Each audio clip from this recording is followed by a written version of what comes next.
নমস্কার, আপনারা যে স্ক্রিনে ফর্মটি দেখতে পাচ্ছেন এটা হচ্ছে এসআইআর ফর্ম। এই ফর্মটা আপনারা কিভাবে ফিল আপ করবেন সেটা আপনাদেরকে আজকে বিস্তারিতভাবে বলবো। দেখুন, এখানটায় এটা প্রি প্রিন্টেড থাকবে, এটাও প্রি প্রিন্টেড থাকবে, এখানেও প্রি প্রিন্টেড থাকবে, এখানেও প্রি প্রিন্টেড থাকবে। আপনাদের যে বিএলওরা ফর্মটা দেবে তখন কিন্তু এটা প্রিপেড থাকবে। এখানে আপনার নাম, এপিক নম্বর এবং অ্যাড্রেস প্রথম থেকেই প্রিন্টেড করা থাকবে, এখানে দেওয়া থাকবে। এখানে সিরিয়াল নম্বর, পার্ট নম্বর এবং কোন বিধানসভা এবং রাজ্য এখানে কিন্তু দেওয়া থাকবে। এখানে একটা কিউআর কোড আপনাদের দেওয়া থাকবে, কিউআর কোড। আর এখানটা পুরোনো একটা ছবি দেওয়া থাকবে। আপনাদের শুধু কাজ, শুধু এই জায়গাটা আপনাদেরকে একটা কারেন্ট পাসপোর্ট সাইজ ছবি দিতে হবে।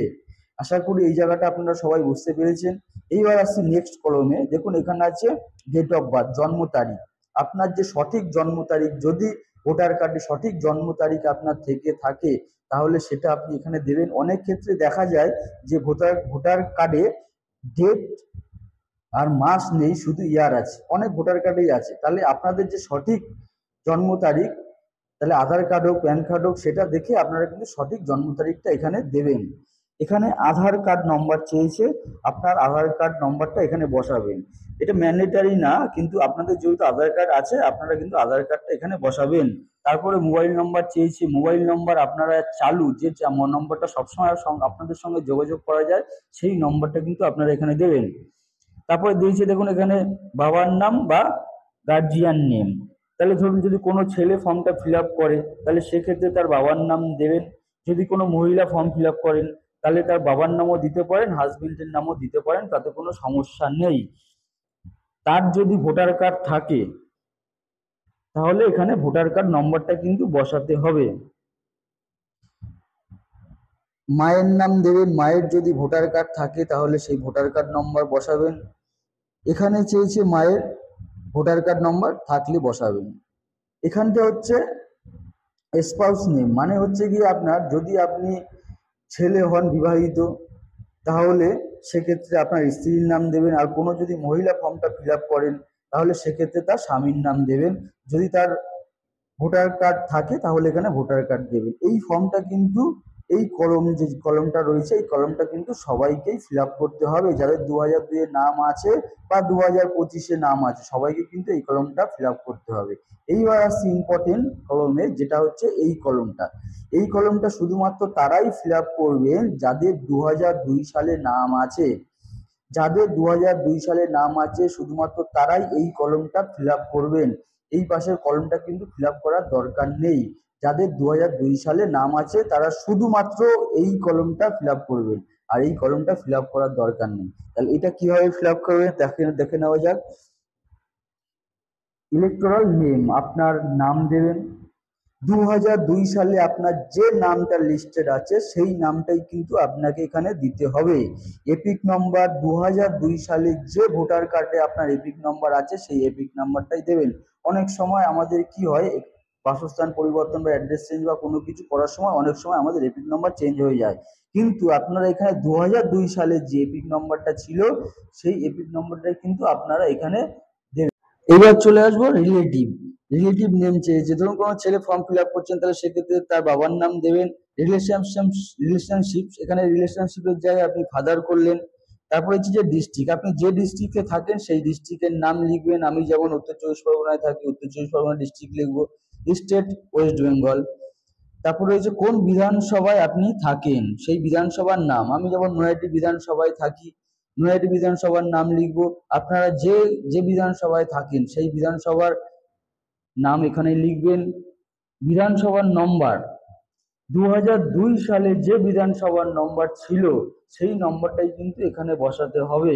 2002 সালের কাগজে যে বিধানসভার নম্বর রয়েছে সেই বিধানসভার নম্বর এখানে বসাতে হবে। 2025-এ কিন্তু বিধানসভার নম্বর সব জায়গাতেই কম বেশি চেঞ্জ হয়েছে।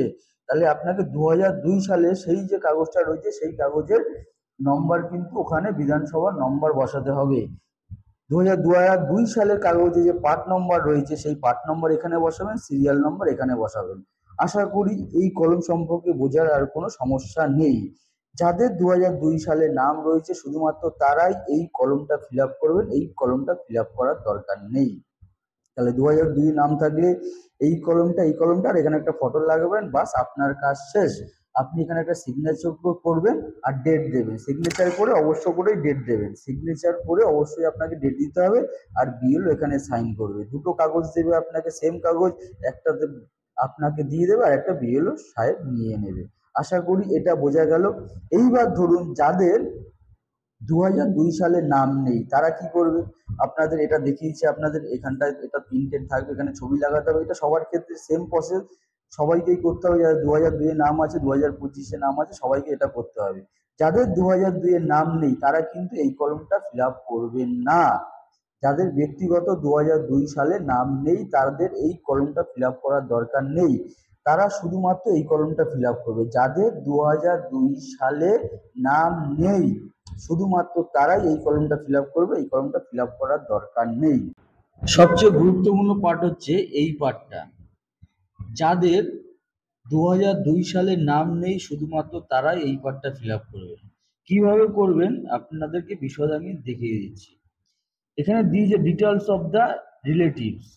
এখানে বলেছে রিলেটিভস মানে শুধু মা বাবা নয়, এখানে আপনার দাদুর নাম, মা বাবার নাম, কাকা জেঠুর নামও কিন্তু আপনারা দিতে পারেন। নেম দিয়েছে, যার নাম দেবেন, ধরুন বাবার নাম দিলেন তাহলে বাবার নাম লিখবেন। যদি 2002 সালে বাবার নাম থাকে লিস্টে তাহলে এখানে বাবার নাম লিখবেন। যদি তার ভোটার কার্ড নম্বর অ্যাভেলেবেল থাকে তাহলে সেই ভোটার কার্ড নম্বর এখানে দিতে হবে। ধরুন আপনি নেমের জায়গায় বাবার নাম দিলেন, তাহলে রিলেটিভে কার নাম দেবেন? আপনার দাদুর নাম দেবেন, বাবার নাম দিতে হবে। তার সঙ্গে সম্পর্ক রিলেটিভ সেটা দিতে হবে। ডিস্ট্রিক্ট 2002 সালে ভোটার লিস্টটা যেখানে ছিল, যেই ডিস্ট্রিক্টে ছিল সেই ডিস্ট্রিক্টের নাম আপনাকে কিন্তু এখানে দিতে হবে। আপনাকে স্টেট দিতে হবে, যে স্টেটে ছিল ভোট 2002 সালে সেই স্টেটের নাম কিন্তু এখানে দিতে হবে। এখানে বিধানসভার নাম 2002 সালে যে বিধানসভায় নাম ছিল সেই বিধানসভার নাম কিন্তু এখানে দিতে হবে। তারপরে আছে এসি নাম্বার। এসি নাম্বার হচ্ছে বিধানসভার একটা নম্বর হয়। 2002 সালে যে নম্বরটা ছিল বিধানসভা সেই নম্বরটাই কিন্তু এখানে দিতে হবে। সেই 2002 সালের পার্ট নম্বর এবং সিরিয়াল নম্বর এখানে দিতে হবে। আশা করি আপনারা বুঝতে পেরেছেন। শুধুমাত্র 2002 সালে যাদের ভোটার লিস্টে নাম নেই তারাই কিন্তু শুধু এই কলমটা ফিল আপ করবেন, এই কলমটা কিন্তু ফিল আপ করার দরকার নেই। আপনাদের ডিটেলসে আরেকবার বুঝিয়ে দিই, এই 4টে কলম কিন্তু প্রি প্রিন্টেড থাকবে। আপনাদেরকে আগে বলেছি, শুধুমাত্র এখানে আপনারা একটা ছবি লাগাবেন। এই যে কলমটা রয়েছে এই কলমটায় কিন্তু আপনারা 2025 এবং 2002 যাদের নাম আছে সকলকে কিন্তু ফিল আপ করতে হবে। আর এই কলমটা হচ্ছে গিয়ে আপনাদের যাদের 2002 সালে নাম রয়েছে, নিজস্ব নাম রয়েছে, ব্যক্তিগত নাম রয়েছে, শুধুমাত্র তারাই এই কলমটা ফিল আপ করবেন। এই কলমটা ফিল আপ করার দরকার নেই। আর যাদের 2002 সালে নাম নেই, নিজস্ব নাম নেই, তারা শুধুমাত্র এই কলমটা ফিল আপ করবেন, এটা করার দরকার নেই। ফর্ম ফিল আপ করা হয়ে গেলে এখানে সাইন করবেন আর অবশ্য করে ডেট দেবেন, ডেট দিতে ভুলবেন না। আশা করি আপনারা সবাই বুঝতে পেরেছেন।